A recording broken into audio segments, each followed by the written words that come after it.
Hi guys, आप लोग घर का ताला डाल के चाबी जो है सो खिड़की के पास वहाँ मत रखिए, चोरियाँ हो रही हैं। ఫర్ ఎగ్జాంపుల్ మనకి ఇక్కడ కమిట్ చేసిన అఫెన్సెస్లో ఒక ఇంటి దగ్గర దీనికి సంబంధించిన కీస్ని షూ ర్యాక్లో షూస్లో పెట్టారు. సో ఇది అతను తెలుసుకొని షూస్లో ఉన్న కీస్ని తీసి ఇంటి కీస్ని ఓపెన్ చేసి లోపలికి వెళ్ళడం జరిగింది. ఇంకొక ఇంటికి సంబంధించి కీస్ పక్కన మన బ్రష్ బాక్స్ ఉంటుంది కదా, సో అందులో పెట్టారు. ఆ కీస్ ఈయన అక్కడ చూసి తీసుకోవడం జరిగింది. ఇంకొక ఇంటికి సంబంధించి ఆ కీస్ని వచ్చి మనకి ఇక్కడ పక్కన కిటికీలో అక్కడ పక్కన పెట్టి వెళ్ళారు. సో ఎందుకంటే మనం ఎవరో ఒకరు ఏదో ఒక పని మీద వెళ్తాం, మన ఇంట్లో వాళ్ళు వస్తారు కాబట్టి వాళ్ళకి తెలియాలని చెప్పి అక్కడ పెట్టి వెళ్ళారు. ఆ కీస్ని తీసుకొని ఈయన లాక్స్ ఓపెన్ చేయడం జరిగింది.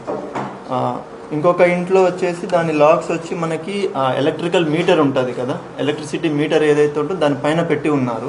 సో అక్కడ నుంచి ఆయన అది తీసుకోవడం జరిగింది. సో ఈయన ఒకసారి లాక్ ఓపెన్ చేసిన తర్వాత ఇంటి లోపలికి వెళ్ళిన తర్వాత